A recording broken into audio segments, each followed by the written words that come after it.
I'd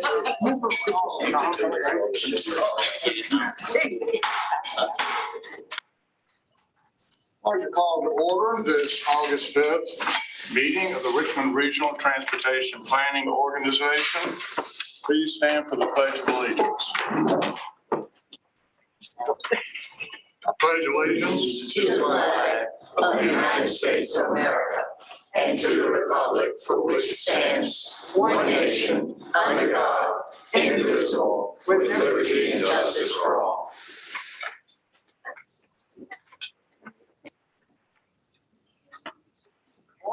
Good morning.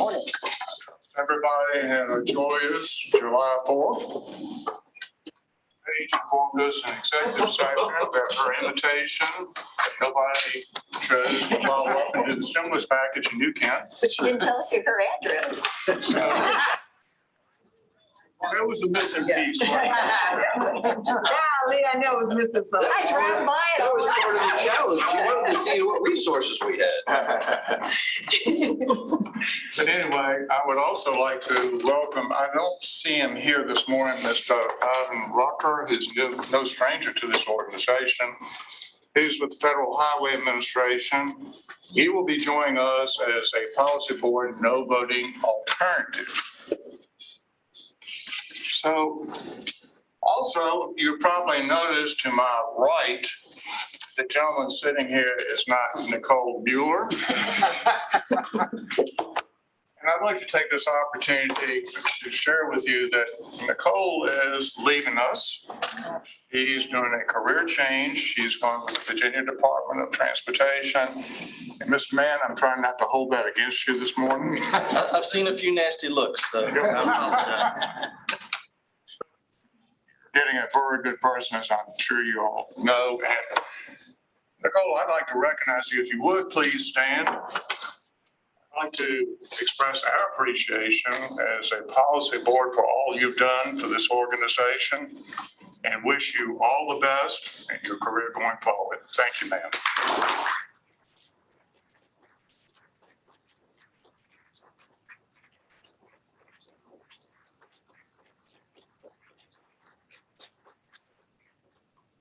We'll need your number so we can bother you. As I said, to my right is Mr. Phil Reagan. He is going to be our clerk for this meeting. Reagan, do we have a quorum? We do have a quorum, Mr. Chair. At this point, are there any motions to amend our agenda, any deletions? I will entertain a motion for approval of the board meeting, last board minutes. Mr. Chair, I move that we approve the minutes as presented. Second. We have a motion from this page to approve the minutes, second from Mr. Gordon. A discussion on the motion. We need a roll call, do we not? Because we have somebody attending the vote. Yes, that is correct, Mr. Chair. Please call the roll, Mr. Clark. All right. With Mr. Hodges. Aye. Chesterfield County, Mr. Carroll. Aye. Mr. Holland. Goochland, Mr. Lumpkins. Aye. Ms. Lascolette. Hanover, Mr. Davis. Franco, Ms. O'Bannon. Mr. Thornton. Aye. New Kent, Ms. Page. Aye. Powhatan, Mr. Williams, Chair Williams. Aye. I believe online we have Ms. Carmack. Yes, I'm here. Is that an aye? Aye. Yes, sorry. City of Richmond, Ms. Jordan. Here. Aye. Dr. Newbill. Aye. GRTC, Mrs. Tim. Aye. I have Mr. Mann. Aye. Okay.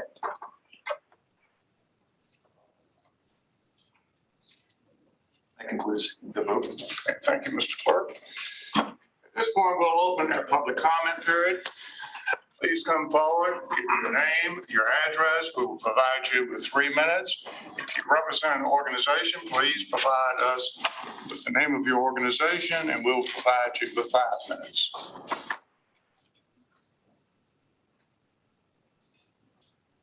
Seeing anyone come forward, I will close the public comment period. This is to the chair's report. I'm going to ask Chet, if you would, to share with us about the upcoming certification review that we have coming for this organization. Yes, sir. Thank you. Talked about this a little bit this morning with the executive committee. At the end of August, there is our scheduled certification review following the last one was in 2017. We are working with Mr. Duran from Federal Highway Administration to carry out this latest certification review. The schedule is that on the 24th will be a focus on our organization, the TPO. It'll be an all-day in the office certification review. We are working on the agenda, and I will share that with everyone in case you are interested in attending and providing support for the organization. And then the 25th, so the 24th is a Tuesday. The 25th will be a similar exercise with Tri-Cities down in Petersburg. And then the 26th is an afternoon session, which will be focused on public review and public engagement regarding the certification review. And I believe that's going to be from 1 to 5 that afternoon. So there will be multiple opportunities for this body to be engaged. We're probably going to ask for support from our technical committee as well as our Community Transportation Advisory Committee. Once we get the schedule, we'll know more details about the topics and which parts of the day might be of most interest to members. But we'll certainly provide more information when we get it. Well, Chair, briefly explain to folks why this is an important deal for us. Yes, sir. So we have most of our operating dollars and the funds that we're able to distribute to member governments is federal. Typically 80% of our funding is federal in nature. And this is a regular exercise that is required as an agency that is able to distribute federal funds and make it available to our member governments. We want to make sure that we're doing it correctly and following all the procedures and rules. And this is a review of our work program, our operating procedures, our bylaws, making sure that we are doing everything that's required of us under federal law. And it's honestly a great exercise for staff to be able to go through on a regular every few years to make sure that we understand it and are grounded in the charge that's before us as an organization. Thank you, Mr. Parsons. Would you please proceed to your Secretary's report? Thank you. Yes, sir. So this is item A5, the Secretary's report. And I'm just going to draw your attention to the current work efforts starting on page 6 in the agenda packet, actually page 7. We'll have an update today, a little bit on the Connect RVA 2045 long-range plan, but there are other items to bring to your attention in the current work efforts. I'll note the Vision Zero work group is moving forward and had a great meeting with VDOT and VHB, a consultant, on July 29th. To talk about the work that's being done in terms of understanding safety concerns in the region and starting to come up with an action plan that the TPO may consider at a future date. I'm expecting that to be able to come before you hopefully this fall at some point, and I'll bring more information as we near that date. Other work that's going on regarding our bicycle pedestrian plan update.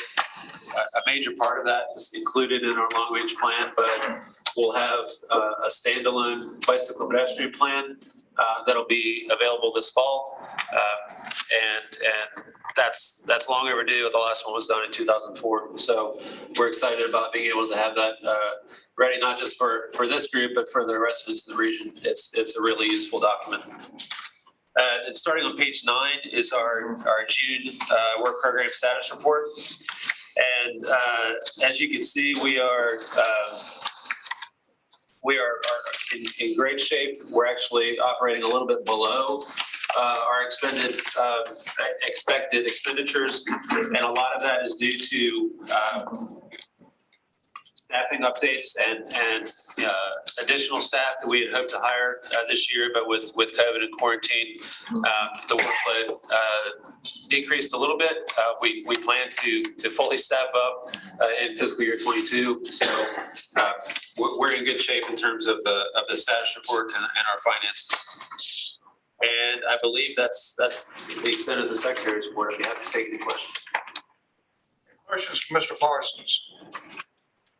Can I make a comment here? Yes, please, Ms. Lynette. Okay. I'm going to go ahead and talk about the Capitol. On July 16th, an article appeared in the newspaper, and the headline was, well, I think I've got it here, 80% of a 20-year Richmond Region Transportation Plan is dedicated for highways. And it appeared in my mailbox because I get the bulletins from the Times-Dispatch at about 11:30. At which point I read the article, and it was, quite frankly, incorrect. Information in it was exaggerated, or it was biased, and there was totally incorrect information. And I called Mr. Parsons, and he said that he had been interviewed. I didn't ask you at the time, but it turns out it was on the phone by the reporter. The first thing I did was I took the paragraph that was the worst, what I would consider the most incorrect, and thought I'd concentrate on that. And I pulled it from the article, and it said the majority of funding is dedicated to major road projects such as the Fall Line Trail from Ashland to Petersburg and a lane widening project on I-64. That means that the Fall Line Trail is a major project compared to or equivalent to I-64. Transportation activists and respondents to public comments say the region should prioritize funding for projects that do not require cars. So my original comment was, it is apparent that this reporter doesn't know what the Fall Line Trail is, online. They immediately blocked it and said it's inappropriate.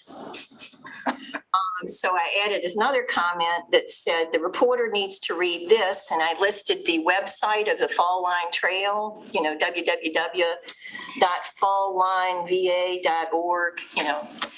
Again, they blocked that.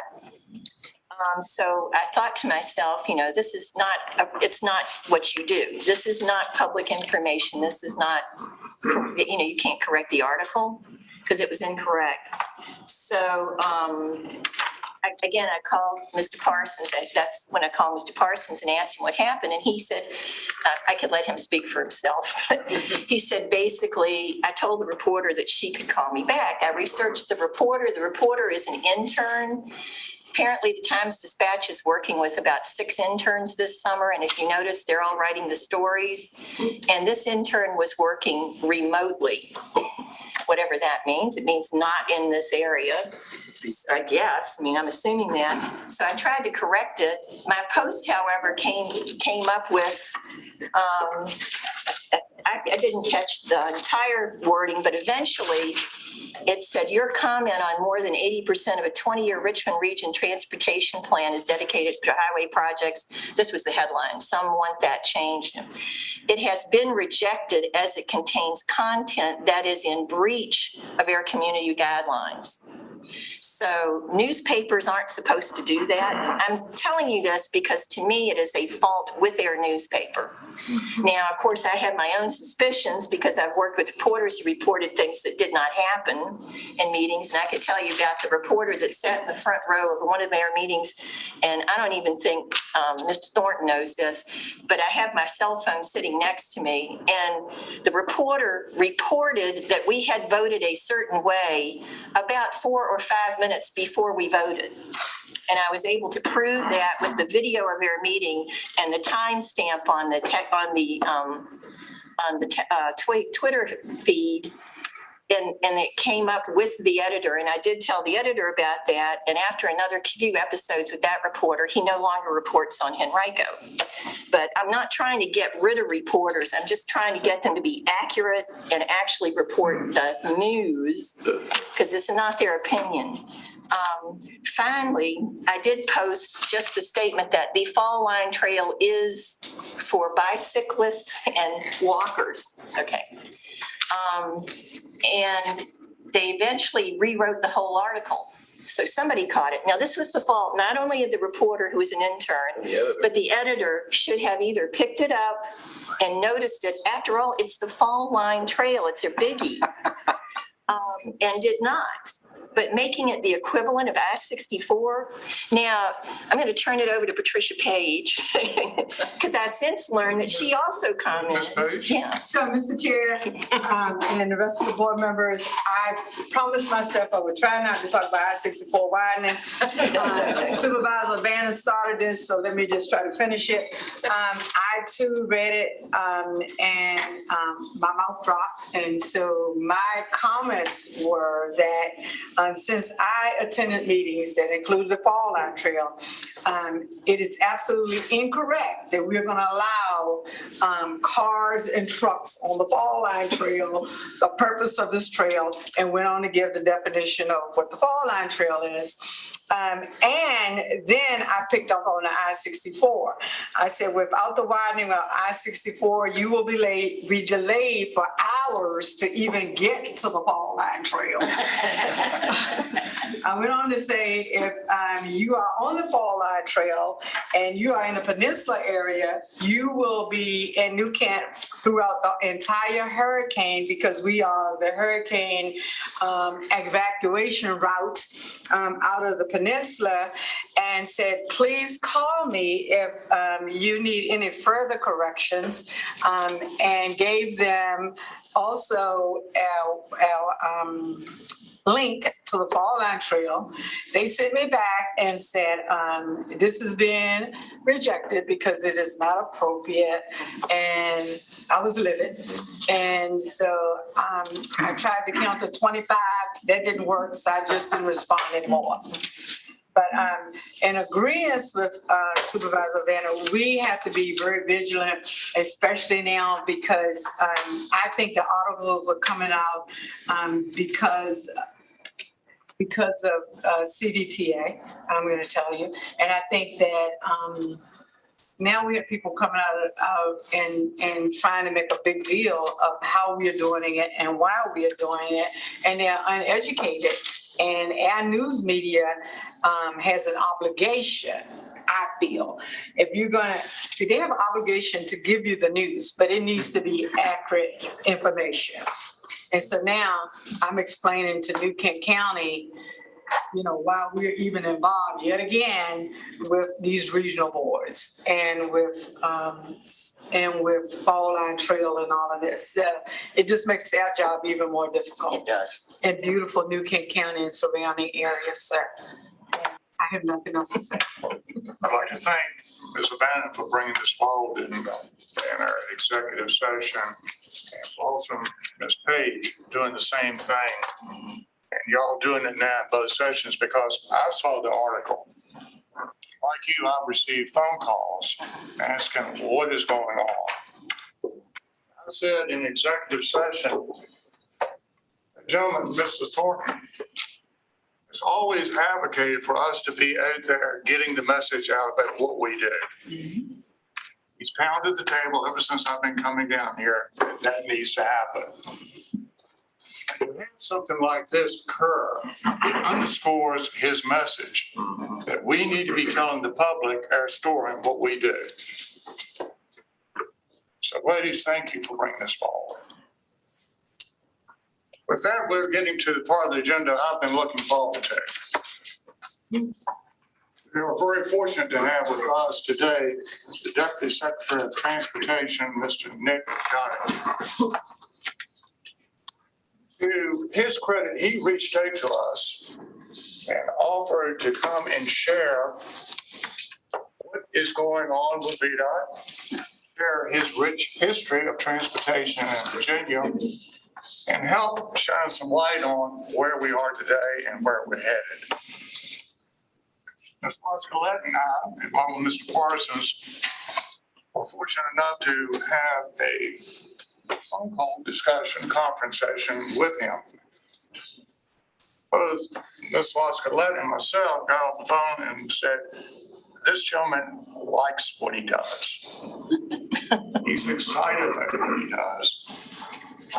And he wants us to be able to have the best information possible as we go forward with transportation planning for this region.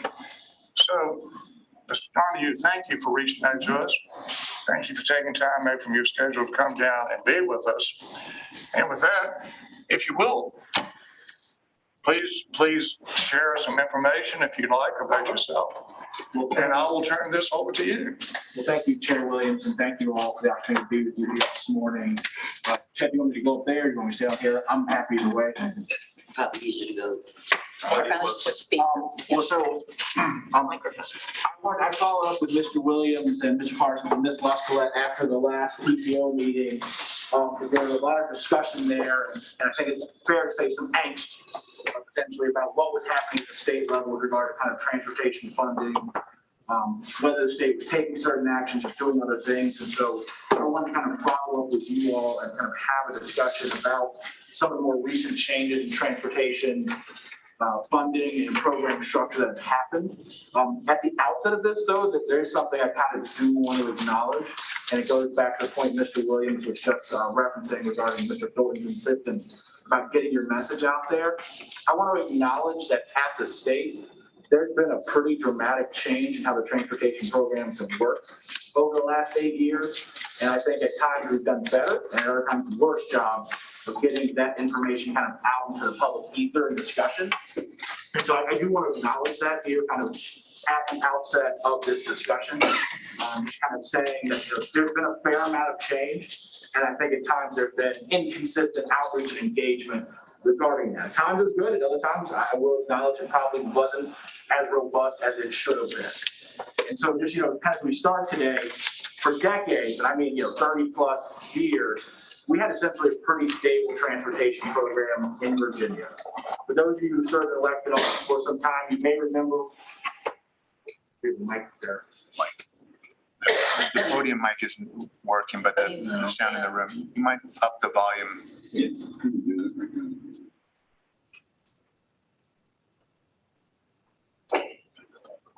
Thank you. I don't see a microphone. Yeah. Oh, that's better. We just had to up the sound a little bit. You're good now. Okay, thank you.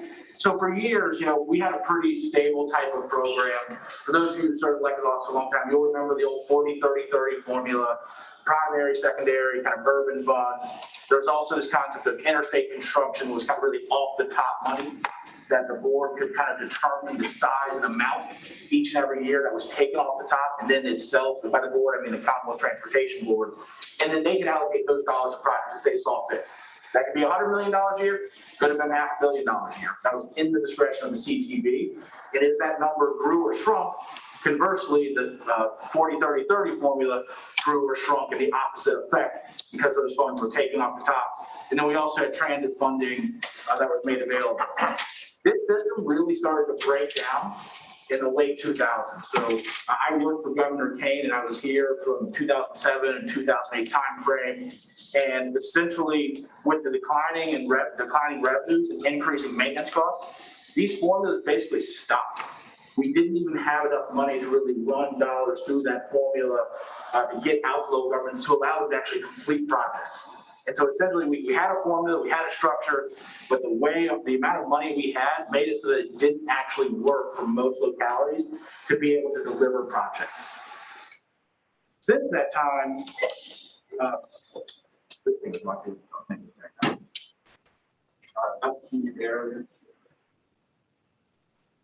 but over the last 9 years, there's been a pretty dramatic change in transportation funding policy. I'm not going to go through each and every one of these bills. I'll talk about them as I work through the presentation. But this is fundamental changes in how our transportation program works with a number of pieces of legislation, starting with House Bill 2313 during the McDonnell administration, which for the first time ever established regional transportation revenues. I know this region's just embarking, on down that road, but that really started in earnest in 2013 with Hampton Roads in Northern Virginia. We've revised funding formulas since then. We've implemented Smart Scale. We've done a number of things, interstate programs, and then, in 2020, CBTA clearly for this region, and then also the governor's omnibus transportation bill. I wanted to start with regional revenues and talk about kind of the interaction we as state officials have with your legislators on these regional revenues. When the legislature passes these revenues, they come to us every single time and they make it abundantly clear. These are extra dollars for this region. In no way, shape, or form are these new regional dollars allowed to supplant existing state revenues. I want to say that again. We will never, at the state level, because you have regional dollars, make available to you less money than would otherwise be available. Well, thank you for that. Thank you for that. There's several reasons we will do it. One, it's the wrong thing to do. Two, the General Assembly will very, very quickly come in and tell us and remind us in very forceful terms how much of a bad idea that was. When they raise a tax for a region, those legislators are coming together, they're going out there and taking a risk, and that risk is we are going to support raising new revenue, but they want to see something accomplished with it. And if we at the state just pulled back our support for a region when those new revenues came on, that wouldn't happen. And so that is the fundamental premise of these regional revenue streams, is that this money is supplemental and in addition to anything else that's otherwise available to the region. We're never going to change that. If you ever think we have done that, I will give you my cell phone number, literally, I'm serious, today, and I want you to call me if you ever think that's happened, because that is not supposed to happen. What's your cell phone number? 804 357 8284. 8284. Thank you. And belatedly, come to my attention, this is probably streaming online as well, so. We're going to change it then. No, I'm not going to change it. That's it. It's all about it. I'm a public official. That's what happens. So I just really want to kind of state that at the outset here, because I think that's really just fundamental to the state and this region having a trust, working relationship here kind of moving forward. Because if we were doing something else different here, you all should be extremely angry at us, and you should be taking us. And you're not going to do it.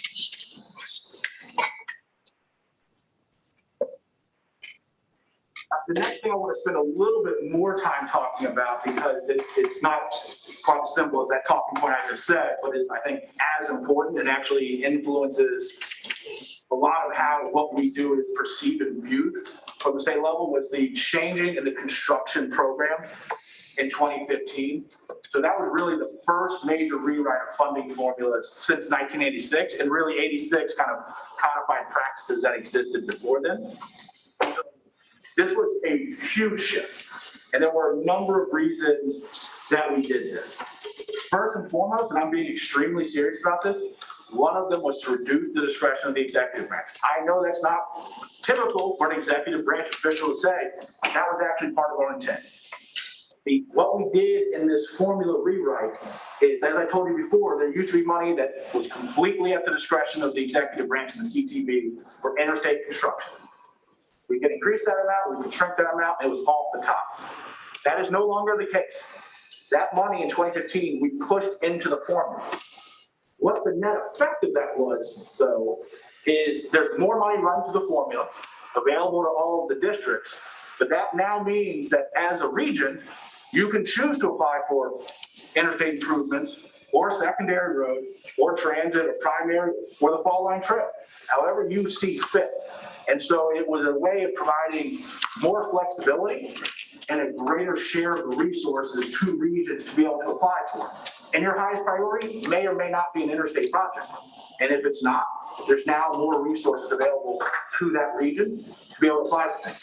The flip side of that is it means that if an interstate project is in fact your top priority, there's not this discretionary pot at the executive branch's control where we can just grab it and put money there.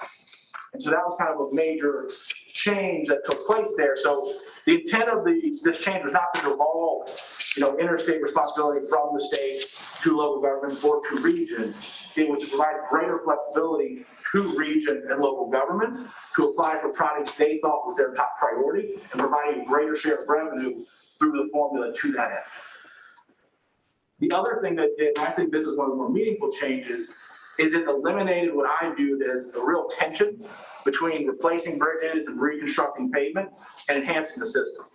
So for any of you who ever dealt with the old primary formula, if we needed to do something on 360 in Chesterfield to widen the road to all the growth down there, or we needed to replace a bridge, there's just one bucket of money. And it didn't change, and you had to pick. Do we replace this structurally deficient bridge, or do we enhance our system? This formula split those two things apart. So there's now a program called Stated Good Repair that is distributed by formula to each district based on the cost to address pavement and bridges in that district, including urban pavements and bridges there. And that is only there for repairing the system. And then you have the smart scale dollars, which are made available, which are just for enhancing the system. And so you're never put in the position where, do we fix the bridge or do we widen the road? That's not handled through the same bucket of money. It was intentionally split apart, working with the General Assembly so that that tension didn't exist. The final thing, and these last two things are related, is we saw for years local governments would have a project that would cost $10 million. And under your secondary or urban funds, you get $1 million, $2 million if you were lucky a year. So you start collecting money to build that project. When you're 5 years in, you got $5 million. Your $10 million project is no longer $10 million. Yep. It's more expensive. And so it was a very vicious cycle that existed for a lot of our local partners where they are trying with the amount of money they have to move projects across the finish line, but because you weren't getting enough to do it, you were banking money, and inflation was essentially just, it was outrunning you. Under Smart Scale and those change formula, what happens now is when your project is selected, whether it's a bridge repair or whether it's widening a road, it is fully funded all the way through to completion. So no longer like, let's get right of way or PE in the 6-year program, and then let's fight for our construction allocation. The whole program is funded, And so if you're shown as being selected, it's not, well, what do we got to do next year to get construction? Well, what do we got to do, the year after that to keep, get the final allocation for construction? You're fully funded. You have that certainty and that commitment from the state that project's going to be delivered. And that's a kind of a really fundamental change there. When we did this in 2015, we went back and looked at how much money was there sitting around on projects that had no real hope of advancing under the old formula dollars. There was over $100 million statewide. 50 million in the Richmond district, which is broader than this TPO, but in this district, on projects that cost a lot more than $50 million, and they couldn't advance. And so it was real. It happened all the time. And now, if you're picked, your project's going to go all the way forward.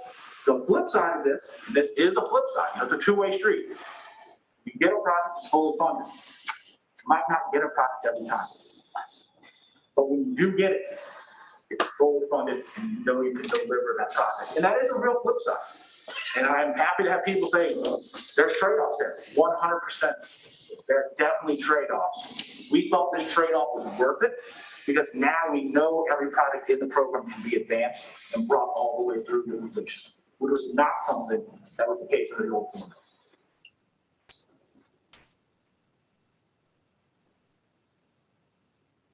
So just to kind of drive home the point of more money running through the formula, this is a slide that was presented to the House Appropriations Committee in October of 2017 by then Secretary Aubrey Lane, who then became Secretary of Finance. And this just compares under the first kind of big 6-year improvement program that we had, how much money was going to each district under the new formula versus what would have gone to the district under the old 40-30-30 formula. As you can see, every single district got more money. And what's the trick? We ran the interstate money through the formula. Instead of that being discretionary money that can go anywhere based on the board's decision, we ran it through the formula, and we ran more of the federal dollars that we received through the formula instead of keeping those, again, off the top for the board's discretion.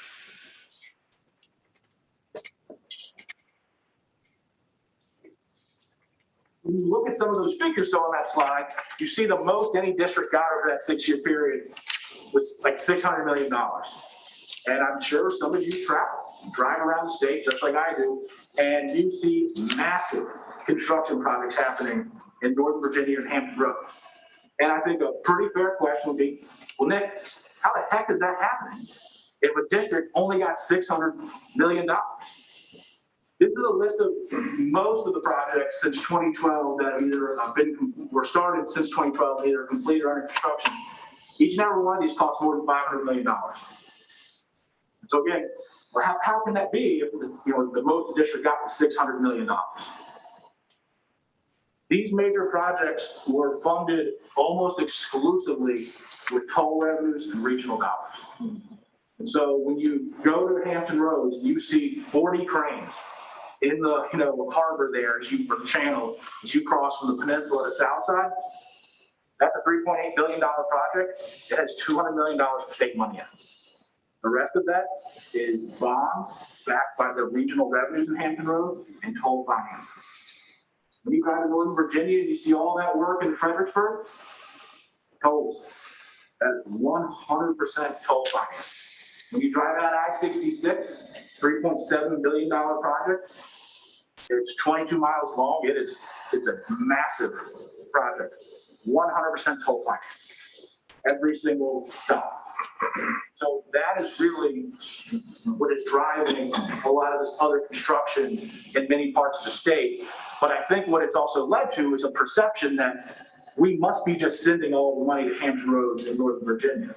And I think I would respectfully say I don't believe that that's the case. We have funding formulas that we're required to use at the state level, but all those major projects I just listed, I mean, you can add it up here, it's like $17 billion since 2012 that is being funded in those regions with not state dollars, not federal dollars controlled by the state, but regional revenues and toll finance.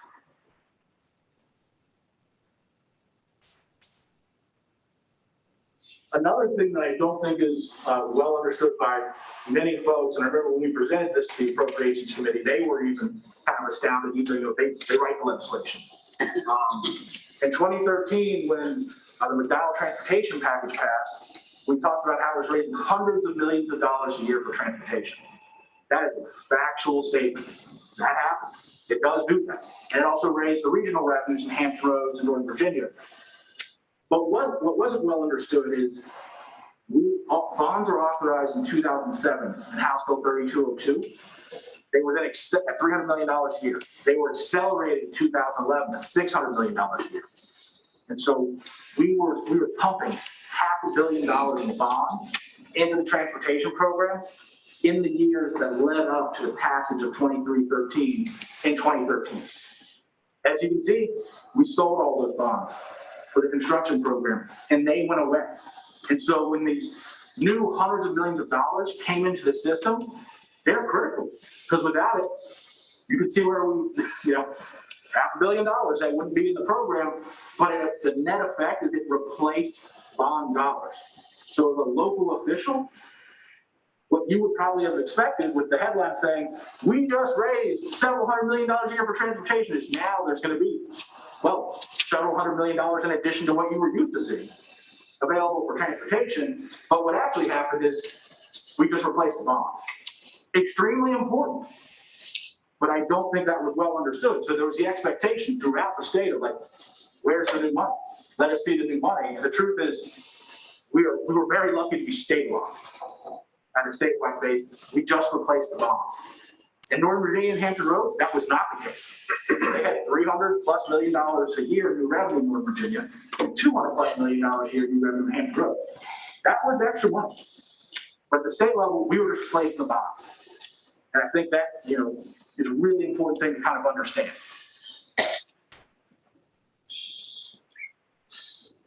And then what started happening kind of after that is that we kind of understood that in 2016 and 2017. It's then in 2018, we noticed an extremely troubling trend. Driving was going up and gas tax collections were going down. That had never happened before. Well, let me, as far as I know, or any researchers in the Department of Transportation can ascertain, that had never happened before. So if you find it, please let me know, but we are unaware of it ever taking place. And so driving went up between 2016 and 2018, 3.5%. As you can see, our gas tax collections went down. That's not a huge hit, but it's an extremely troubling trend. You know, it's about a 4% dissonance there between two things that used to really kind of track each other. And so that was, you know, it's really, really important thing that we kind of noticed was happening, and it continued through 2019 as well. We did. That's Mr. Secretary. That's a great point. You just mentioned. Mr. Chairman, before you do, would you like to have your questions at the end, or would you like to accept them now? Mr. Howell? Yeah, Mr. Chairman, I think that's very important to note. And following this is that I think with electric cars, the onset of electric cars, and also the decline in gas tax due to inflation, maybe, as well as due to the fact it's not indexed to inflation. I think there were two reasons for that, if I may say. Can you confirm that or enhance that? Nothing you've said is wrong, but there's one other thing that actually was impacting it as much, if not potentially a little bit more. So when we found out that was happening, we alerted the General Assembly, and they said, well, this is a real problem. And they directed us in the budget to study the sustainability of the fuels tax, and basically said, like, why is this happening? Is it electric vehicles? Is it the lack of indexing? Is it something else? Yeah. And the answer is yes, yes, and yes. Thank you. And so it's definitely because of electric vehicles. The lack of indexing definitely hurts as well, because we're not catching up for the increase in the cost of doing business. We might catch up for the increase in use through new purchases, but we're not catching up for the increase in cost, because asphalt prices have their own life and they go up and down. The thing, though, that was really driving it was fuel efficiency. And so this is an analysis that was done by KPMG for the state. It basically projects out to 2030 what would happen. And they said, hey, and this is just gas, not fuels. That's why the numbers are lower than the ones in the previous slide, which was both gas and diesel. They said, hey, with the increase in driving, your gas tax collections, all things being equal, these are in today's dollars, if I recall correctly, your collections go up $72 million. However, we actually think you're going to go down and be less than $500 million a year. And the major reason for that is the increase in fuel efficiency. And I'll just give you a little anecdote to kind of highlight that. At this time, my first son had just been born, and I had traded in my 2005 sedan for a little crossover kind of car that was easier to put the kid in. So my wife didn't like bending all the way down to the sedan, kind of get the kid to that middle seat, because she read the middle seat was the safest. And well, we're not doing that anymore because we have two, so they're both on the edge. But one plus. So that happened, and we went from a sedan to a crossover SUV, and our fuel economy went from 19 miles per gallon combined to 28. Dramatic increase in fuel efficiency, even though, like, in my mind, it's an SUV, it's a bigger car. But, you know, they've made such advances with 4-cylinder engines, being able to do what a V6 used to do, that you now have that power like what a V6 was in the early 2000s in a 4-cylinder engine. That's a lot more fuel efficient. And so we started kind of looking at this, and you could see someone driving a 2000 Toyota Camry pays almost twice as much gas tax as someone driving a 2019 Toyota Camry. Both got 4 wheels, both got 4 doors, both got 5 seats, and they're actually within a few inches of the same size.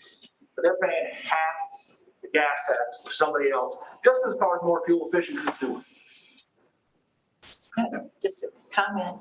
If the legislation says gas tax, meaning gasoline, not natural gas, could you just change it to fuel tax? So, I mean, the legislation, and then all fuels would be covered? So in those examples I gave you, those both are gas-powered vehicles. It's just they just use so many more miles per gallon on there. We do have a tax for natural gas that is applied. I don't recall the specifics enough to say whether it's exactly equal, but this was a startling revelation. And the thing to kind of understand here as well is this isn't saying over 10 years we lose $255 million. That's $250 million annually. We program over a 6-year period, and maintenance is first by state law. And so what takes the hit? Construction. And $250 million a year over a 6-year program, and I will screw up the math because 250 is not an even number, but it's a lot of money. Over 1.2 billion, 1.5 billion. That's a huge impact over a 6-year program. Mr. Secretary, is it true also that they instituted a tax on the fuel efficient vehicles as well? Well, that is perfect segue. So in 2020. That was the next step. We did work with the General Assembly and implement the governor's omnibus transportation package.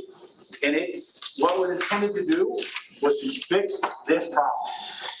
And so we eliminated the fuel and electric vehicles, but put in place a new fee that applies to fuel efficient and electric vehicles. We're not penalizing them. They're not paying more than a typical car. In fact, they're still getting a 15% discount relative to a typical car.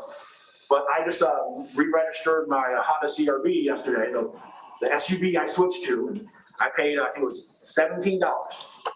That means that basically, compared to the average driver with the average fuel economy in Virginia, I'm paying about $20-some less in fuel tax. So again, a little bit less, and that was put in place. We also index the fuels tax to inflation, in addition to increasing it there. And that's expected to basically raise about $370 million a year statewide for transportation dollars. This isn't going to replace bonds. This is new money for transportation that is really going to go into the program.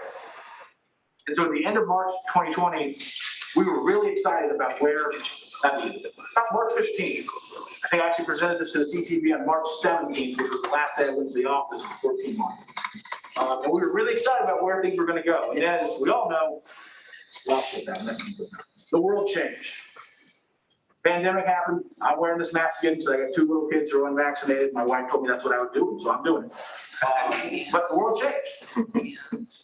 Driving was down 60% in April of 2020. That never happened before. When the 2008 recession happened, driving went down. It went down like 3%. This is 60% in 2 months. Like that is a change of a revolutionary scale we have never, ever would have predicted. Like they put this on the casino books, I don't know who would have taken this bet, but they would have made out with a bandit. Transit use dropped, depending on the system, 40 to 90%. Much higher in some of our commuter systems, like express buses in Northern Virginia, and lower with some of our kind of systems serving core cities and other areas. Amtrak ridership went down more than 90%. In FY20, with 2 months of COVID, our actual collections were $120 million below forecast. In March of 2020, we were above forecast.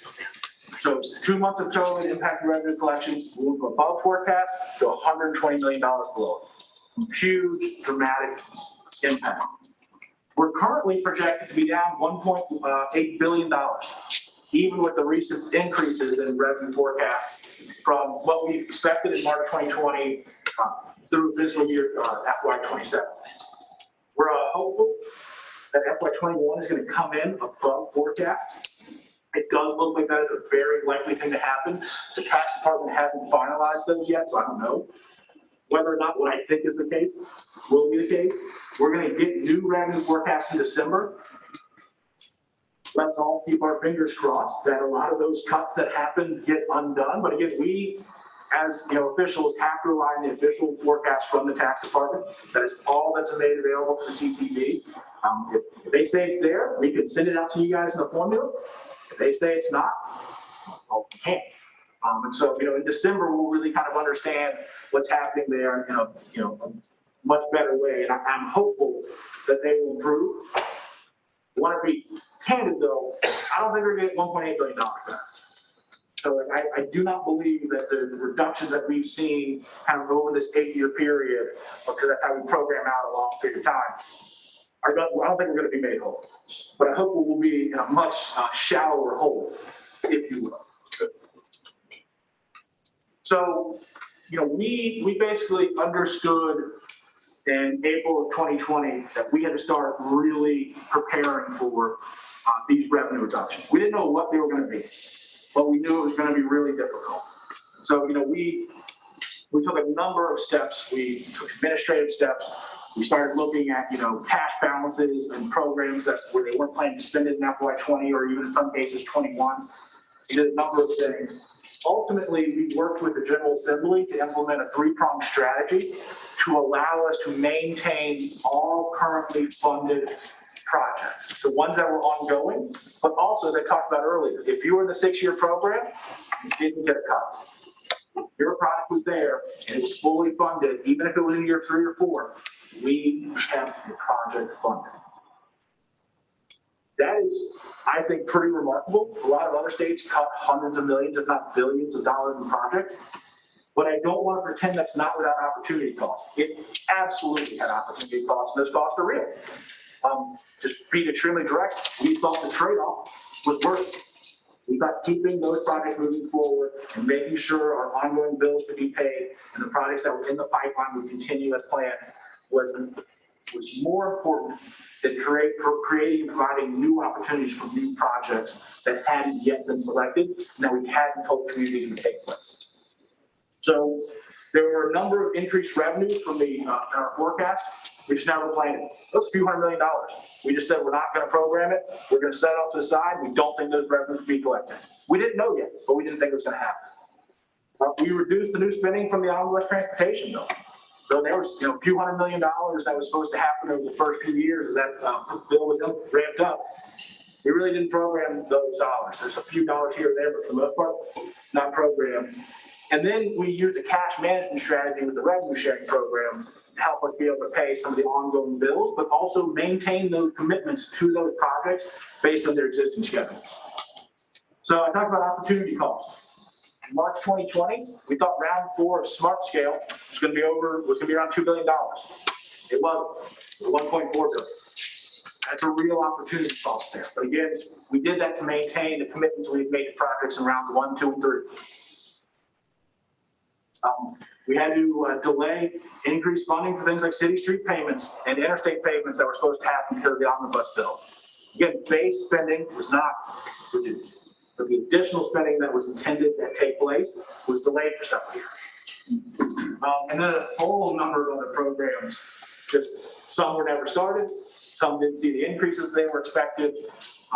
But again, real opportunity costs, but in the name of maintaining our commitments to those existing projects. I want to talk about revenue sharing because I think that's been the most forward-facing change. And again, if you look at it on Smart Scale, it was actually $600 million. What we're coming back here with revenue sharing is just under $500 million. So again, these costs are real. Opportunity costs are real throughout the board here. So in revenue sharing, we found that there was a cash balance of $495 million on projects at the end of FY20. And those dollars were all FY20 or earlier. Some went back to the Kane administration. That was not a large amount, a very small amount, but some went that far back. And those projects weren't expecting to spend those dollars sometimes until as late as FY24 or later. So what we did, and the authority the General Assembly gave us, was to use that $495 million to pay bills in FY21 and FY22. And then give each of those projects back the money they previously had allocated in a 4-year window that either was in line with their existing schedule or would give them the money sooner than they were planning to spend it. And so again, there was cash balance in previous dollars, almost $500 million. That was redirected to pay the cost of ongoing contracts and ongoing expenses. We then took future revenue sharing money from FY21, 22, 23, and 24 and used that to pay back each and every one of those projects so that they got the money back based on what we understood their existing schedule to be at that time. Opportunity cost here, that meant the ongoing round of revenue sharing couldn't get new money in FY21. It was going to get pushed back until FY25. That is a real impact. I do not mean to diminish that in any way, shape, or form. That is an impact. The impact was the same and equal throughout the state. No region or district was treated differently, but that is what happened. And I think we recognize that. And as I said, this was all done in the name of keeping our commitments to our ongoing and previously selected projects at the opportunity cost of new projects. And we recognize that, we own that. I will say that in front of anyone in any forum. That is what happens. When you have to deal with the $1.8 billion production revenues that happens and is put in front of you in the course of 6 months, there are decisions that have to be made. This was the lesser of two evils. No one was excited about any of these decisions, but we thought the alternative was worse. And so that is why we went with this decision. So what happens next? Great question. We're going to try and see where things end up for FY21. And again, fingers crossed, knock on wood, do whatever your lucky charm is. I am hoping that transportation revenues came in higher than expected. We've all heard that the general fund was up $2 billion. We are not part of the general fund. We have different revenue streams for the most part that fund the Commonwealth Transportation Fund. We do share the sales tax, so we know the sales tax has done better than expected. But we have three main revenue streams: retail sales, fuels tax, and motor vehicle sales. We don't know where motor vehicle sales and fuel tax ended up. We're going to have to see that before we know whether or not we're actually up at the end of FY21. The most important thing is, what does the tax department say in December? Because it's really, that $1.8 billion isn't in 1 year. That is over a 6-year, 8-year window. What are they telling us are happening over those outer years? And is that situation improving?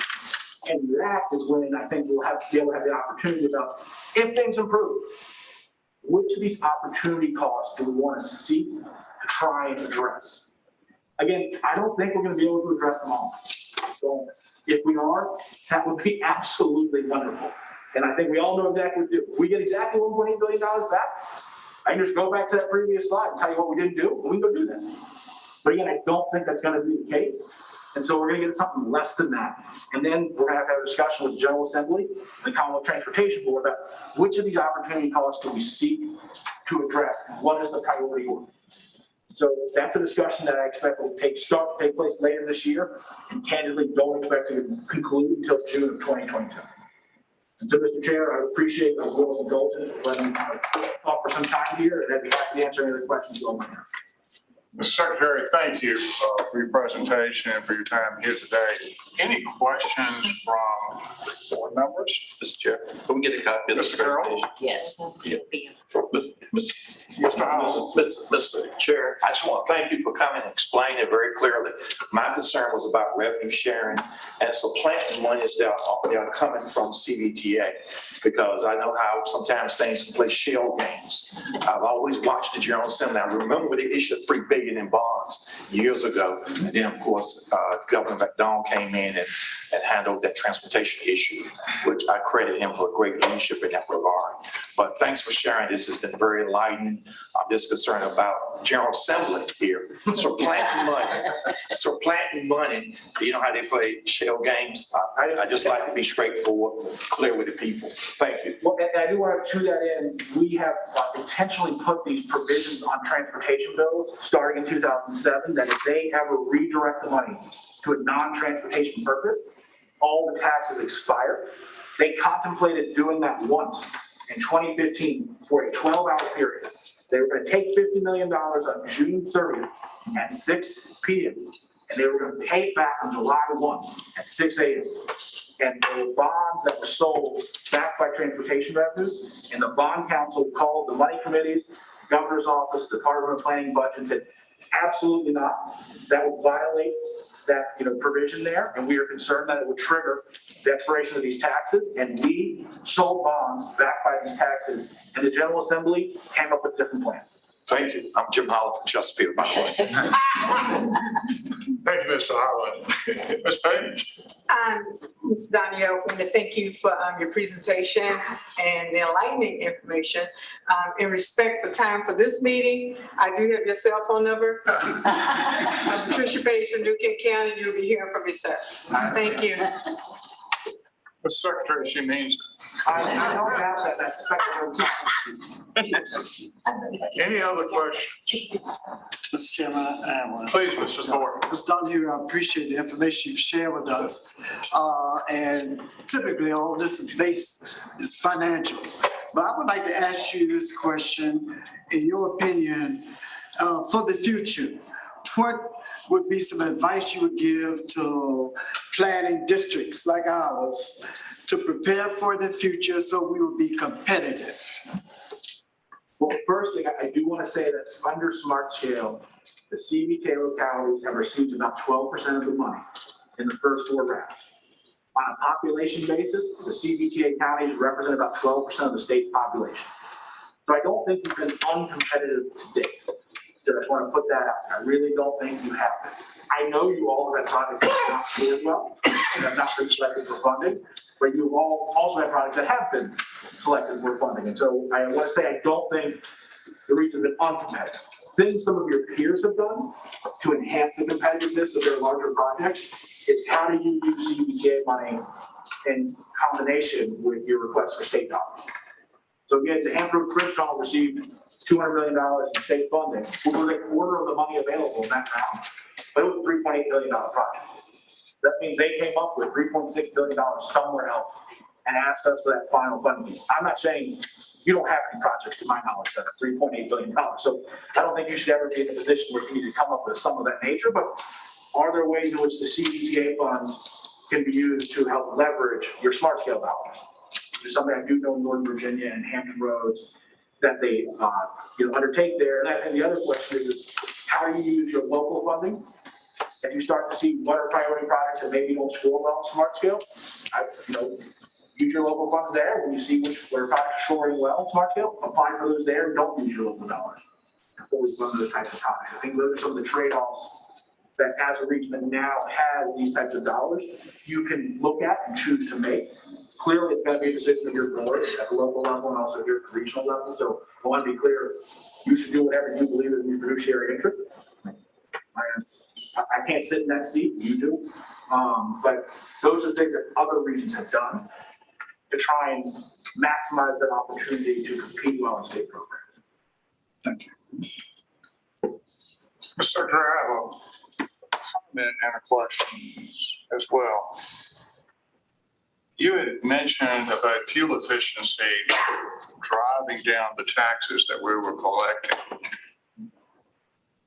With the COVID pandemic, we've seen a paradigm change that began before the pandemic, and that was, how we work, how we shop. Everything we do now is online meetings. And if you notice, I did when I went down to Main Street Station when Senator Warner came to visit us and update us on what was going on in Washington. The traffic wasn't what I anticipated to be. So with this paradigm change that's happening where office parks, are not going to be in demand like they were before, with people working from the home, and broadband's happening. We're seeing it in Powhatan County.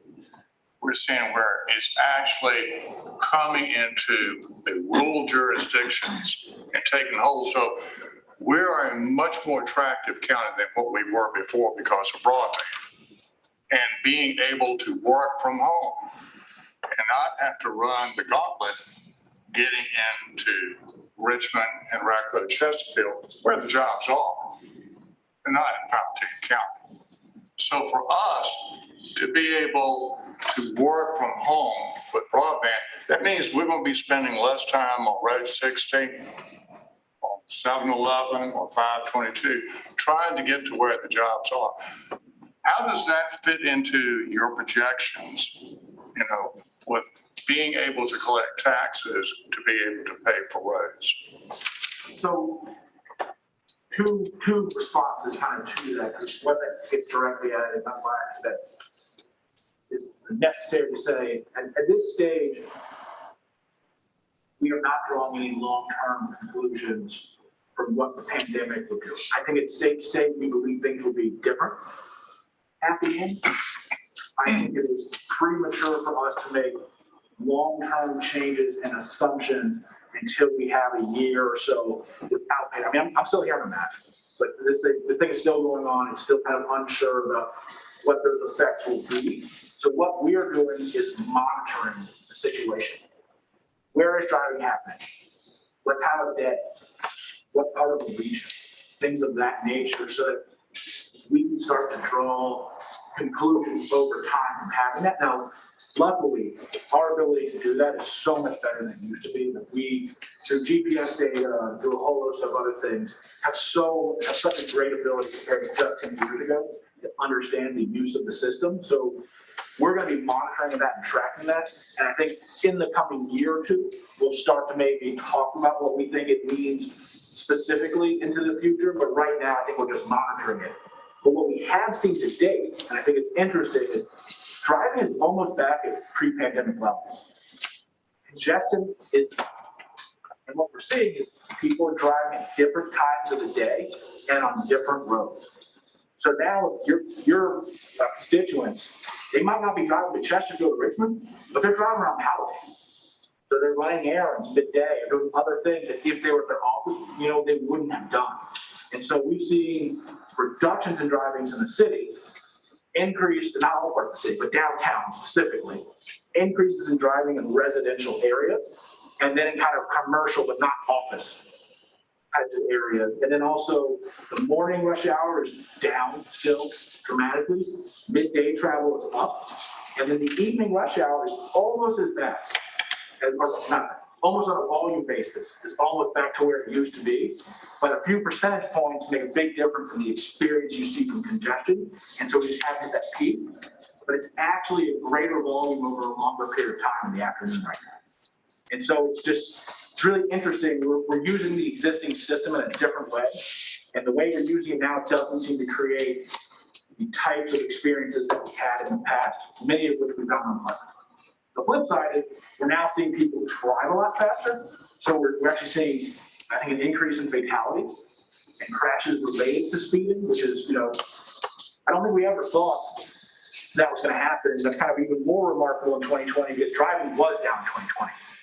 And so we had more deaths in 2020, I think, than we did in 2019, or a very similar amount, but the amount of driving we had was less. So on exposure factor, that rate went up because we had less driving and a similar number of fatalities. And I think we all expected as driving went down, the fatalities would go down. But because there's less congestion, there's less people out on the road, people were able to travel at many times at speeds that were inappropriate. I don't know if you've seen some of the stories, but like top people going 90, 100 miles an hour in the other.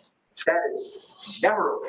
Should never happen. It is unexcusable. But in the past, you really couldn't do it because there are too many other cars. And from COVID, what we've seen is there are now times where there aren't that many cars and people can do those types of things. So that's all the kind of stuff we're starting to see and continuing to monitor. But it's very interesting that driving's almost back at the pre-pandemic levels. It's just happening at different times of the day and in different places. I'm going to follow up with one last comment. Palatine roads work pretty good during all times except peak hours. Peak hours is what y'all focus on because of congestion. That's one of the things we always look at trying to ameliorate is congestion.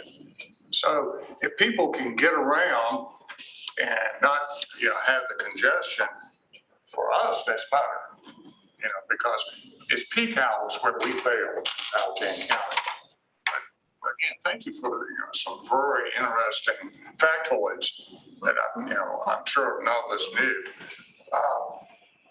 And I'd like to call you and talk about your availability, maybe to present at a transportation forum coming up on November 4th. And I'll be contacting you about that, sir.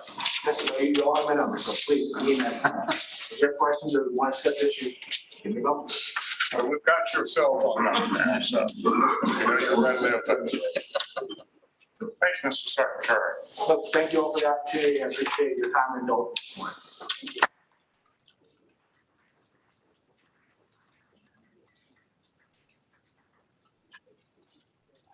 Thank you.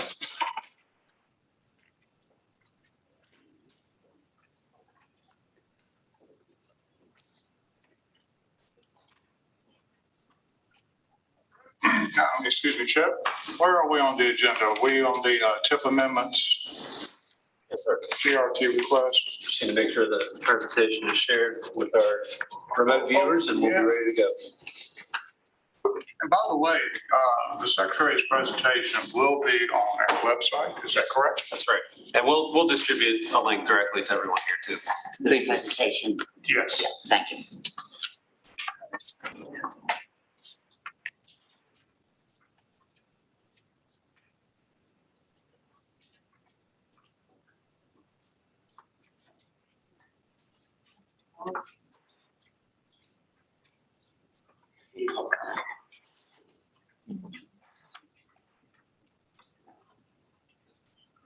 A little bit.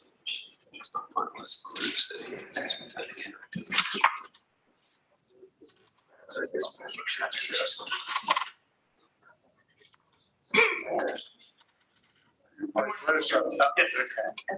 Please.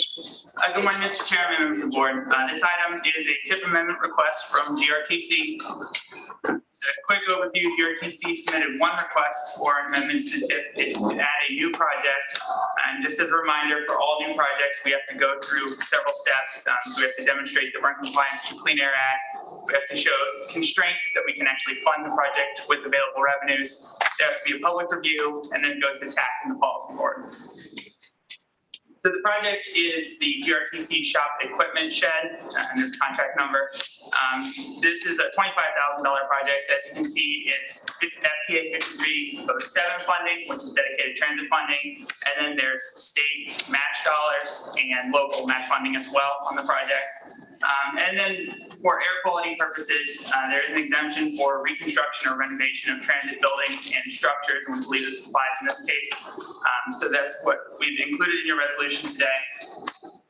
This went to TAC at the last meeting, and TAC reviewed it, unanimously recommended approval as presented in your resolution packet.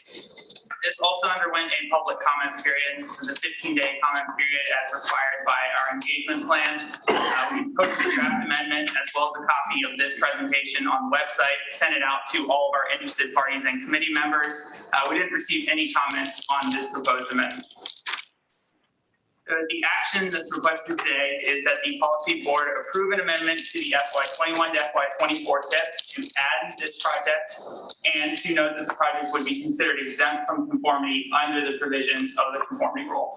So with that, I'm happy to answer any questions that you have. Any questions? Yes, Ms. Escalante. Thank you, Mr. Chairman. Where is this project located? I defer to Ms. Tim on that. It's a GRTC administrative facility. It's honestly, if I can just make a side comment, I think that there is a misunderstanding with FTA about the level of the structure. It is a temporary storage shed meant to keep some of our equipment out of the elements and in a state of good repair. However, it's being looked at as a renovation or restoration project much greater than it actually is, which is why it's now going through this process. It is a very small project on our property to keep things in a state of good repair. Okay, thank you. Sorry, I asked. Thank you, Ms. Escalante. Thank you. Dr. Newbill? Yes, and I also, doing executive committee, asked this question, but I also shared whether or not there's a match required. And so I wanted to be clear as to whether or not that match was going to be CVTA or regional partners. And so as Tim has clarified that that was going to be regional partners, Richmond, Chesterfield, and Henrico. Yeah, if I may, GRTC maintains a reserve fund specifically for capital match. We have a significant, well, significant to us, capital program, and we reserve funds every year from our operating proportional to all of our local jurisdictions, and in the future proportional for CVTA that is used for these small matches, which tend to be overall around 4%, which means that the matches, I think in our CVTA plan, we're looking at a CVTA would be responsible for a 2% match, and the remaining 2% would be proportional among our funding local jurisdictions in the funds we have set aside. Dr. Newbill? Yes. John? Go ahead, sir. So looking at what we're being asked to vote on, I just have a quick question just for my education. We're resolving that the project is considered exempt from a conformity rule and it cites a section. Is there a brief explanation of the conformity rule? I can get it later offline if it's too complex. Sure, and I can share it with you. But essentially, for conformity purposes, so we're going to talk a little bit more later in the future presentation about air quality. But basically, there's a list of exemptions. So certain project types don't have to go through a full review to determine whether they're going to have an impact on air quality for purposes. And so that conformity rule in 93.126 is that list of exemptions. So if we're able to find an exemption that applies to the project, we list it in the resolution so that we don't have to trigger the whole review process and actually make a determination on that. Thank you, Mr. Chairman. Thank you. Yes. So I need to understand what I just heard. So you said you had a reserve and this would affect Chesterfield and Richmond? Currently, the way the GRTC budget is established for capital funds is that we receive a certain amount of money from federal sources, the 5307 predominantly. We leverage a significant amount of state grant money with grant applications to fund the rest of our capital projects, and the remaining, usually about 4% of all of our projects on average, have to be met with a local match. In the past, that local match has been met through a proportional share from our local funding jurisdictions, which include Richmond, Enrico, and Chesterfield. In the future, I think this money will come from those. In the future, according to CDTA now being a major funder and supporter of transit and expansion of transit, they would also have a small portion of the support of our capital assets. This is probably just for your information. I don't think this is actually going to invoke that. I think that we're using existing prior year funds for this. So you want me to vote whether or not Henrico, Richmond, and Chesterfield spend their money? No, ma'am. This is just a vote whether or not this goes into the tip that GRTC is spending our money. That we used, that fund is funded through our local support. Thank you, Mr. Chairman. Thank you. I was going to outline, it's on page 27. Now, my question was on the amount as outlined there on page 27 of our report. So, thank you. It's a small project that keeps our equipment that's stored outside in a state of good repair, so we don't spend a lot more money replacing it. And when you're ready for a motion, Mr. Chair, I shall move. Thank you, sir. We have a motion to approve from Mr. Howland. Second, Mr. Chair. We have a second from Dr. Newbill. Any discussion on the motion? Would you please call the roll, Mr. Clark? Yes, sir, Mr. Chair. Let's start with Mr. Hodges, Town of Ashland. Aye. Chesterfield County, Mr. Carroll. Aye. Mr. Howland. Aye. Goochland, Mr. Lumpkins. Aye. Ms. La Follette. Aye. Hanover County, Mr. Davis. Aye. Enrico County, Ms. O'Bannon. Aye. Mr. Thornton. Aye. New Kent, Ms. Page. Powhatan, Mr. Williams. Aye. Online, Ms. Carmack. Aye. City of Richmond, Mr. Addison. Stepped away. Okay. Ms. Jordan. Aye. Newbill. Aye. Ms. Tim. Aye. And Mr. Mann. Aye. There's the vote. Motion carries. That brings us to the draft regional conformity assessment report.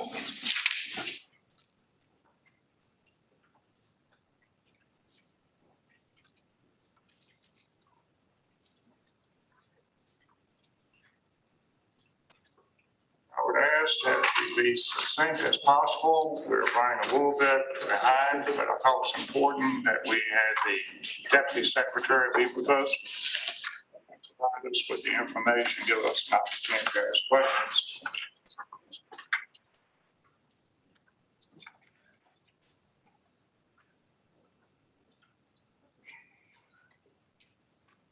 Morning. I'll be presenting the draft regional conformity assessment report.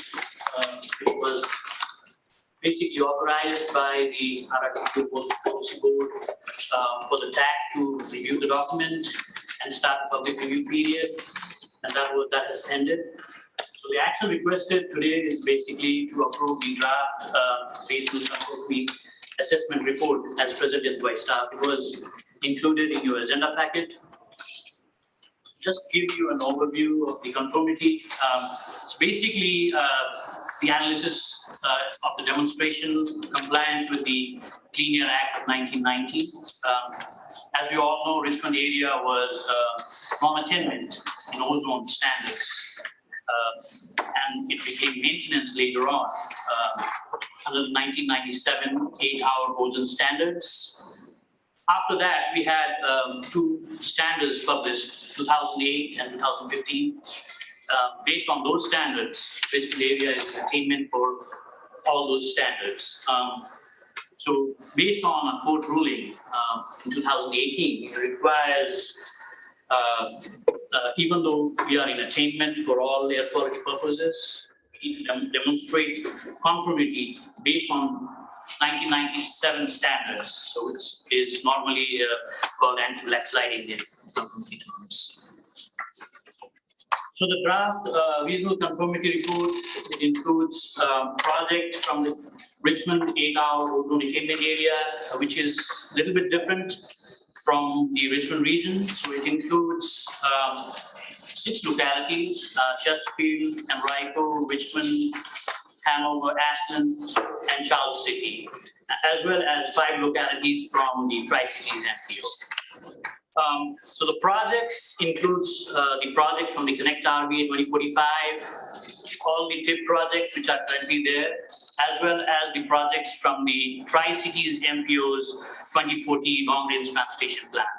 They are still working on the 2045 one, so we just included the 2040 projects from their side. So as I mentioned earlier, Policy Board authorized the TAC to review the draft document and open a public review period, which did in the board's July 1st meeting. After that, we had an interagency consultation group meeting, which included representatives from the state, federal, as well as local representatives, including members from the Tri-Cities MPO. And we met around July 7th before the TAC meeting. The meeting was led by VDOT staff. We had some comments in that meeting, which was incorporated in the draft report.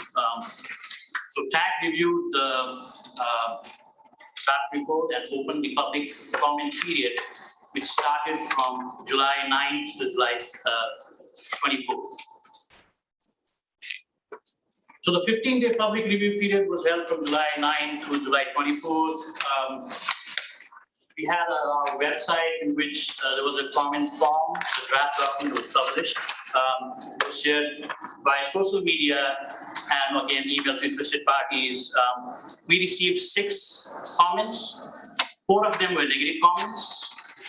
And as per requirement, we worked with VDOT staff to provide responses to those negative comments. And those comments are documented in the draft documentary report, which was sent to you. So the action requested basically is that the RRTPO Policy Board approves the Richmond Regional Conformity Assessment Report as presented. So once the board approves that, VDOT will prepare the final report and send that document to Federal Highway for conformity determination. And they have 45 days to do that. That's all I have. I'll be happy to answer any questions. We also have Jim Poncello from VDOT Environmental. If there are any other detailed questions which I won't be able to answer. Any questions for staff? Chris Moscolet. You had said that the negative comments were responded to, so we gave a response. Is it possible for us to get a copy of the responses? It's in the draft document which was sent to you, so it's documented there. Okay. But we can send you the email. Okay, thank you. I got the comments, but not the responses. Yeah, I think we're all. Any other comments? Mr. Parsons? Yes, sir. One clarification. I just wanted to be clear that this is not a TPO report. This is a VDOT authored report. and we are participating as one of the stakeholders.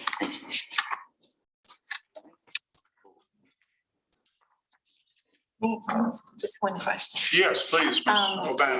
Is the Metropolitan Regional Air Quality Committee, have they met?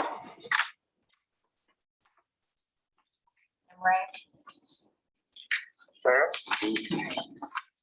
Are they required to meet? Not as part of Not this as part of process. this process. Okay. I think Jim has. I'm sorry? Jim from VDOT. Yes. Committee.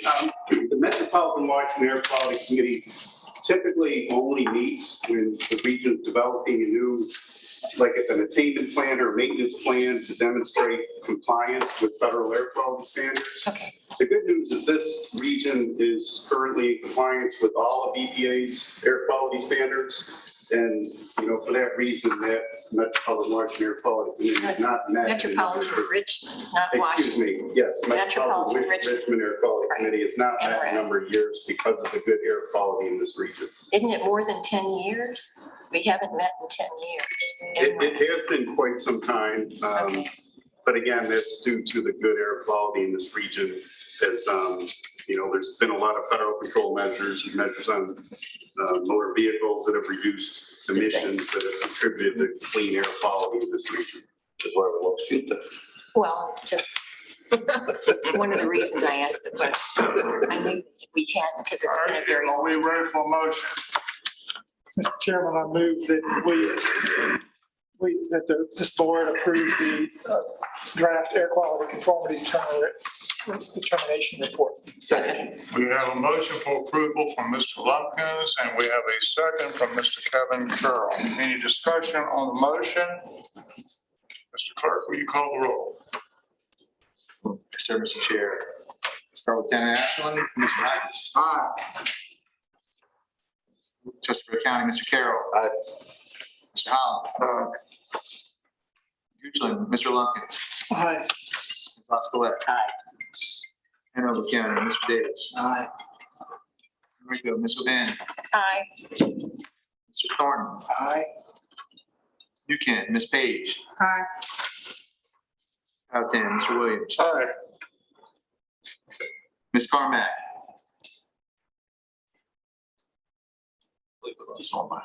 She's not online, okay. City of Richmond, Mr. Addison. Still stepping on. Ms. Jordan. Aye. Dr. Newbill. Aye. GRTC, Ms. Tim. Aye. Mr. Mann. Aye. Motion carries. Next, we have public review and comment, Connect RVA, 2045. So the action I'm requesting the policy board today is to authorize staff to open the final public review and comment period for the Connect RV 2045 plan from August 16 to September 15, basically a month of public review and comment period. So I'm not going to describe the LRTP process flow, but as we all know, the RRTP policy board approved the constraint list of projects in the July meeting. Staff are now working on evaluating the plan as it is, and that will be presented to the board in the next meeting. Since this is action is about public comment and review period, I just wanted to give the board the public input opportunities and the formal public review and comment period which we had during the process of this plan. So the Connect RVA 2045, we established a dedicated website just for this project. It started from February 2020, and anybody can comment throughout the process anytime in our website. So that will continue towards the end of this process till September. For the phase 1 transportation needs assessment, we had a few community outreach meeting, in-person meeting before the COVID pandemic happened. We were able to go, I think, at least 3 or 4 places to do that. And then we had issues, interactive mapping in the wiki mapping platform online in which public could actually map the transportation issues which they were facing. For the phase 2, the vision goals and objective development, we had a vision survey, then we had a vision goals and priorities survey, and then we also had a vision goals and strategy survey. So all these comments from the public were incorporated in the final vision goals and objectives, which was approved by this board. And then for phase 4 programming, which was basically the constraint plan development, we also had a budget allocation survey. We asked the public that if you have $100, what would be the transportation mode or transportation mode which you spend those $100 in. That was incorporated in developing our constraint. And then we have the formal public review period after each phase. So the first phase needs assessment, in which we identify the transportation issues in the Richmond region. We share those inputs and ask for additional opportunities for improving transportation in the Richmond region from the public. That was 15 days and was done in May 2020. And after that, we did the vision, basically the vision goals and objectives. Once we have developed the vision goals and objectives, we asked public to provide comments on that. That was in 15 days towards the end of last year.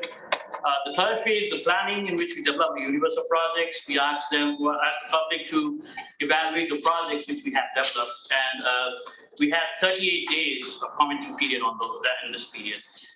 The fourth phase, which was the funding, the constraint plan development, once the staff finalized their staff recommended constraint list of project, we went for public review and got some comments from public as well. Now the final public review period, which is going to be 30 days, is basically about the whole planning process as well as commenting on the draft plan document. And I would also like to mention about the 15 days public comment period which we had for regional conformity report, which you just talked. So the final public review period, it's going to be a mix of in-person and virtual public engagement process. So we will have to have newspaper ads in all major newspapers in the region, social media, just email, by email, open house meetings. We are still doubting whether we'll be able to do that or not because of the Delta variant. Boards and council meetings, we already have started. Chet, I think, have already presented in a few of the board meetings, and we do this for the all 9 localities if that's possible. Then we are also working on the Lrtp document, which will be available for the policy board to review on August 16th, when the public comment period opens. We're still working on finalizing it. The document would be accessible in public libraries and government agencies. And then we'll update the policy board on this September 2nd meeting about whatever the public comments we had received at that time. The TAC, CTAC, and Lrtp advisory committees will also be given an update in September. And then finally in October, I'll be asking the board for the approval of the plan. So the Lrtp report document, basically 2 components. One is the main document, which we want to make it thin, like 70-75 pages, targeted towards the general public and the RRTP policy board, not to make it too dry. It will follow the federal plain language guidance and US plain language checklist, try to do that. And it'll be infographics and graphics heavy, with a lot of photographs and graphics.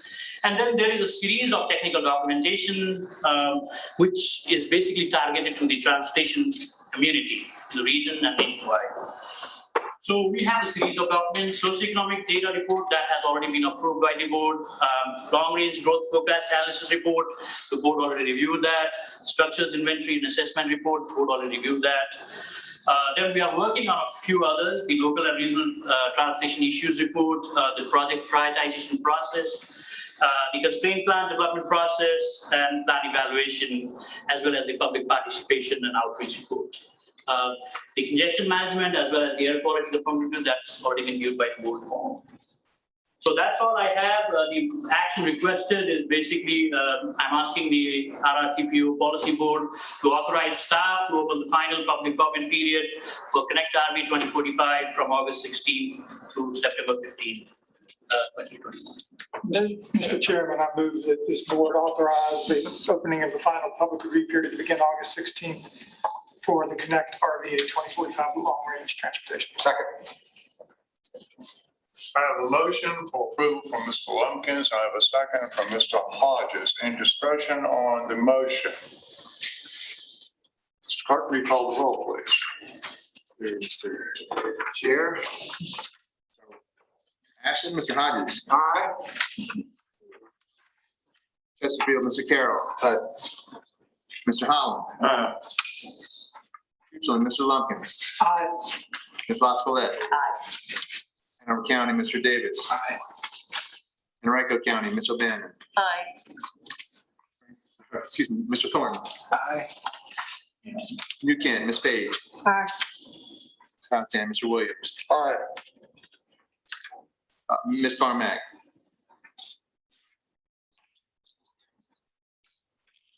City of Richmond, Mr. Addison. Aye. Ms. Jordan. Aye. Dr. Newbill. Aye. GRTC, Ms. Tim. Aye. And Mr. Mann. Motion carries.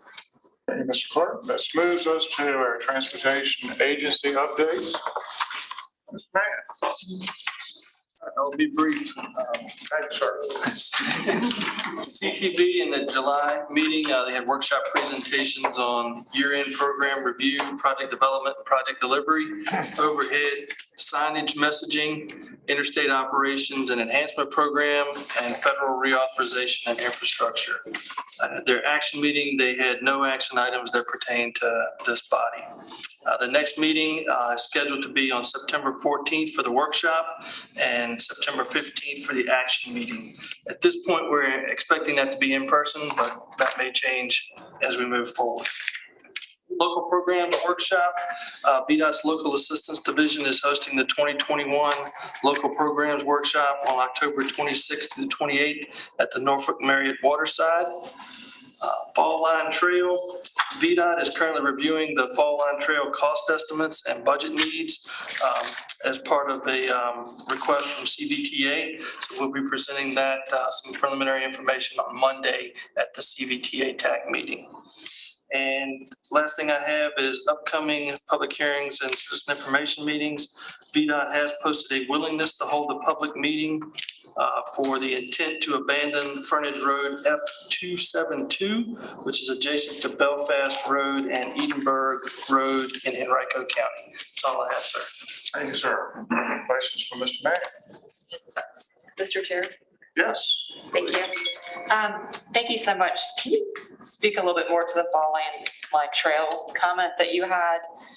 On here, it says they are reviewing cost estimates for other sections of the trail. Is that in relation to alternate paths that the city is considering? At this point, we're looking at what was included in the Ashland to Petersburg Trail study. We're refining those estimates along the alignment that was in the study. I know we've been in contact with City of Richmond trying to get some additional information on what alternate alignments they would like to look at. So that's kind of where we stand. Okay, what is, if I could ask, sorry, go ahead. A follow-up question. What is the schedule for finalizing that route through the city? I'm not sure I have a good answer to that. We would obviously like to have it as soon as we can, so we know exactly where the trail needs to go, because it does affect items outside the city as far as mileposts on the trail and other things on the trail. So we do need to get some information from the city soon on what they'd like to consider there. Thank you. Mr. Mann, who are you speaking with specifically at the city? I've been dealing with Lincoln directly. Okay. Thank you. Yes, ma'am. I will also be very brief. Two things I wanted to mention: the Transit Ridership Incentive Program. This was part of the Omnibus Transportation Bill the Deputy Secretary Donahue mentioned earlier.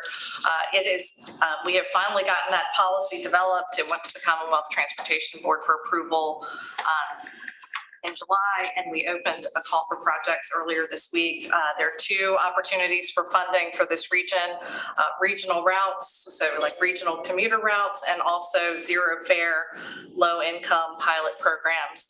I mentioned it specifically here. I know Julie and her team are already working on it. We are looking for regional concurrence on those applications, so that is something that would need to come back to the TPO in order for those applications to be considered. The second piece is we were awarded a COVID research demonstration grant from Federal Transit Administration last year. Part of that package is the development of a marketing campaign about transit and transit safety as folks, hopefully, Delta variants aside, start to transition back to transit and back to their in-person work environments. We set aside a couple $2 million in the 6-year program to help do some regional marketing. We're looking for regional proposals. That solicitation hasn't gone out yet. It'll probably go out around Labor Day, but I mentioned it again because thinking about media markets, you need to look beyond just this TPO and potentially also look to working with Tri-Cities as well as GRTC, PAT, Ride Finders, and potentially putting together a proposal to use some of that marketing funding. Ma'am. Any questions? Now we'll move to Community Transportation Advisory Committee report. Mr. Martin. Thank you, Mr. Chairman. Included in your packet is a brief report of major discussion items from our July 15th, 2021 meeting. If you dig through your packet, you will find it beginning at page 36. Interestingly enough, 2 out of the 3 presentations highlighted the needs of the elderly and disadvantaged. This is an issue that CTAC will be addressing in our membership since EDAC was dissolved. And of course, EDAC was Elderly and Disadvantaged Advisory Committee. These organizations deserve representation on the Community Transportation Advisory Committee. We will be addressing that, possibly considering changes in the membership of our committee. This may increase the size, which would require a change in our bylaws. And we will be bringing our recommendations to this committee later in the year for consideration. Thank you, Mr. Chairman. Thank you, Mr. Martin. Any questions for Mr. Martin? Move us to other business. We always ask members for any recommendations for future meetings, topics you would like to have presentations or for discussion on. Mr. Chairman? Yes, ma'am. If I might recommend that GRTC bring before this board a discussion of the zero fare, low income fare topic for consideration prior to the conclusion of our application to the state. And when is that application going to be? Mr. Brewer, when is the deadline for that application? September 17th, but we will accept your regional support and those letters of documentation through the end of September. We have a small window of time. Yes, sir. Mr. Parsons. We'll work with them to make it happen. Any other suggestions, recommendations? Moves us to member comments. Your chance.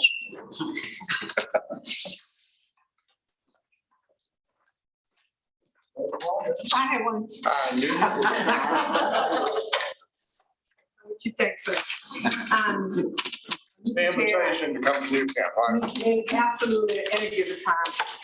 But I know after our last meeting, this board knows how I feel about our staff by the presentation to Mr. Parsons and to Ms. Mueller.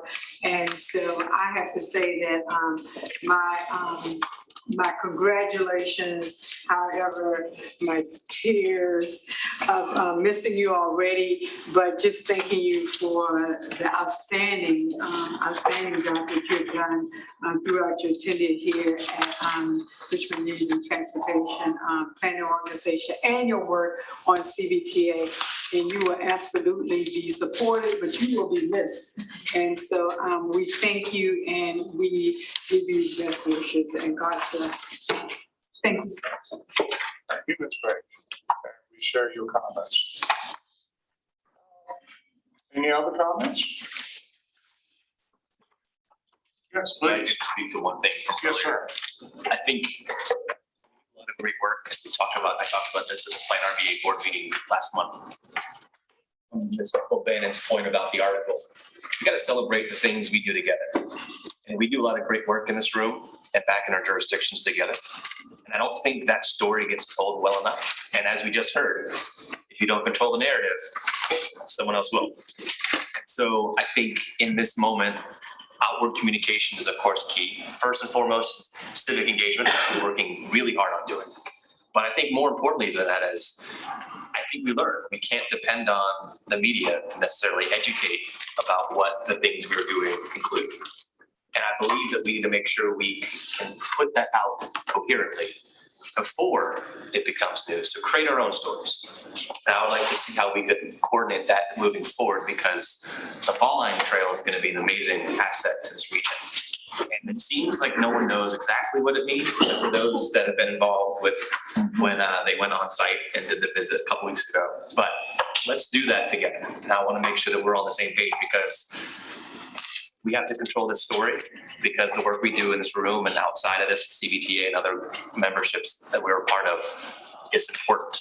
And the work we're putting money towards, taxpayer dollars at hard work to, is key. And so let's make sure we don't have another article like that come out again, because I think we need to control that narrative and put that marketing material out first. That was all I wanted to add. Thank you, Mr. Addison. And I'm going to make a comment real quickly, and then we'll turn it over to Mr. Carroll from Chesterfield County. A lot of us wear hats in the other organizations, Plan RBA, Central Virginia Transportation Authority. We sit here as a member of the TPO. We have an opportunity to coordinate the messaging through those three organizations and speak with a voice. As you said, Mr. Addison, to control the narrative about really what is going on with these three groups and how we work together for the citizens of the Commonwealth in Central Virginia. So, Mr. Carroll? Great comments. Want to offer a solution, please? All of the jurisdictions that are involved in this organization and all of those other organizations that the chairman spoke about all have staff that are very capable. And perhaps we could get our staffs to coordinate together when we actually have a message that we want to get out, to actually draft that message collectively and actually then provide that message out to the community, that whether it be through a news agency or whether we do it through some type of social media. Because if we put the right facts out up front, it makes it harder for them to misconstrue the facts later. So if we give the right information out up front that they can't twist or can't change, or, and I don't necessarily know that's what it is as much as, quite frankly, if we have a young intern that's writing something that's inexperienced, that does not have the years of actually communicating, so to speak, in the written word, then it may actually just, well, this looks good to me and I'm going to send it through. Editors should catch that, but sometimes they don't.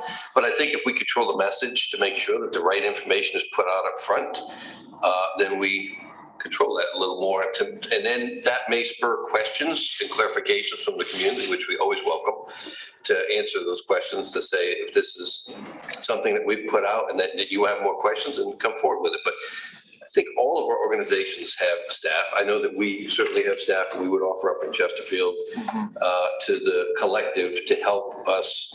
And perhaps we could even take turns, whether Henrico could do it one, or Gucci could do it one, or Chesterfield, Richmond.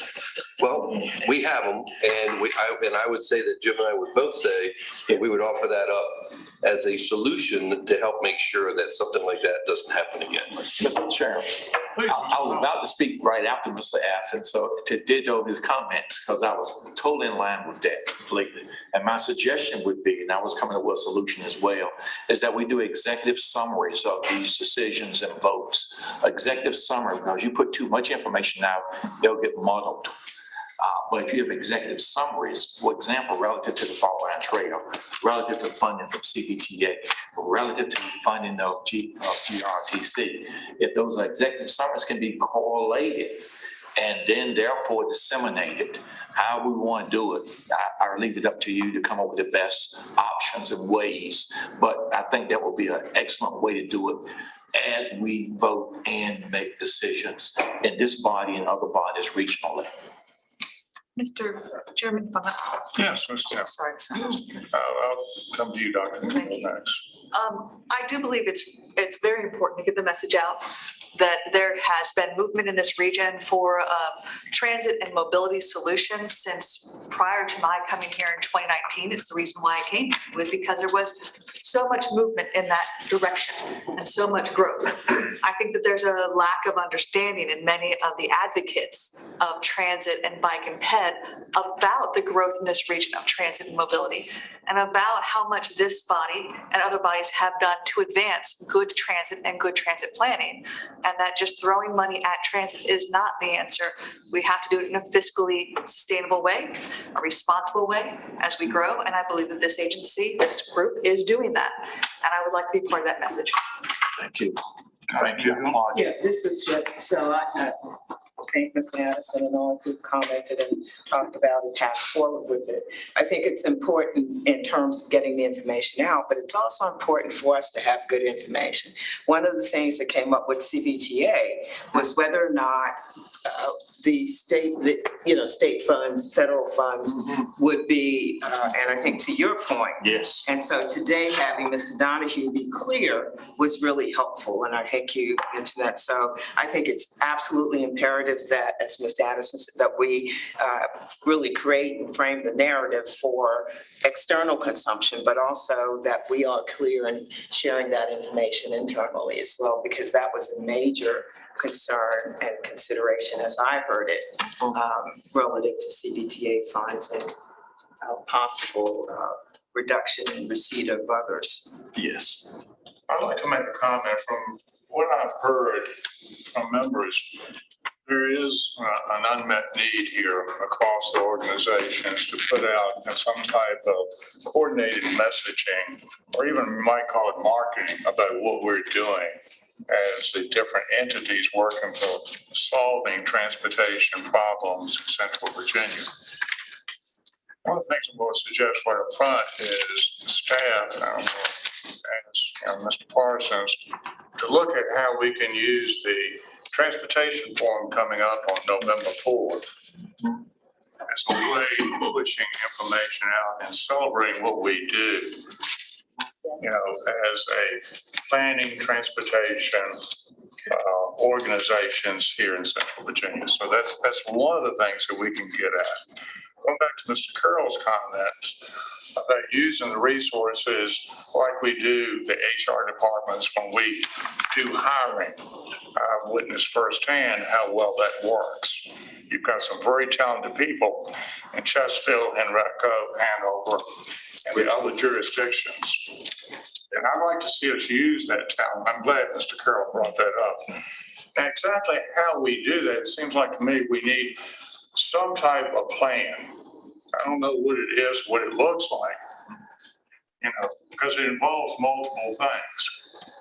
Who would be the people to come together and bring forward a plan that goes back to 100 years ago when I heard Mr. Thornton, when I first came down here, said, we've got to do a better job of getting that in the community and explain to people Man, you guys are what we old. do. He's the godfather. He's the godfather. I mean, he's been pounding the table for years, and yet we find ourselves here today having that same discussion. So I want to make sure that whatever we do, that translates into some type of plan that we all buy into, that uses the resources that we have across the jurisdictions. Yes, Ms. O'Bannon. And your transportation forum, will it be broadcast live and will it be recorded? All good questions. Because I'm sure I can tell you right now, people will click on a video to explain whatever, that somebody's explaining something. I mean, I do it all the time, how do I change the light bulb in my oven? But if it's videotaped and also presented live the way we're doing here, I don't know where we're gonna have you just got a location yet? Oh, yeah, we're having it, as I announced, over at the Independence Golf Center. Oh, that's right. A very fine facility. I think it would be an appropriate venue for the occasion. We could point them to a video, that explains it. And I'll tell you, that's the way the press is doing it now. They don't come to board meetings anymore since we video, we stream it live and it's recorded and saved onto, I think it's YouTube. I'm pretty sure that's what we look for. That's where I'm looking for. But they'll look at that and don't even call and ask us to give a quote. They take it directly off of the YouTube thing. What if we said something? I've become very conscious about giving a good quote as we discuss some topic. But I'm just saying that's what everybody's looking for now. Where do you get your news? You go to the source. And if we are actually the source, it would be correct information. We agree. I think that's, Mr. Parsons is nodding his head. I think that's something that we can do. But now that you have the system, I mean, it's portable, so you should be able to take it anywhere. Is that good? We have the technology to do that. We know that. Okay. Okay. So who would you like to see come up with this plan to address and bring together what we talked about? Beginning with Mr. Addison's opening comments.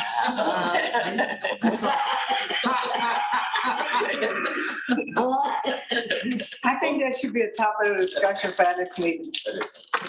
If you don't mind, I might reach out to a friend of mine, Karen Zadal. She did the work with VDOT a couple years ago when they started doing their outreach and social media and everything else. Yeah. And she learned a lot about what this kind of communication looks like for big projects especially. So I will see if she's available. So, Ms. Addison, is that something that you can bring back by the next meeting? Why not? Stop now. I'm sorry. You volunteered at the last meeting. I did. Now I have 2 more meetings. No good deeds ever go unpunished. Exactly. Yes. So we've got a plan coming in the future, we hope. And again, folks, there's a lot of talent, at this table and back in your jurisdictions that we can tap into. So thank you for the discussion. Again, our next meeting is September 2nd. And with that, I will adjourn the meeting.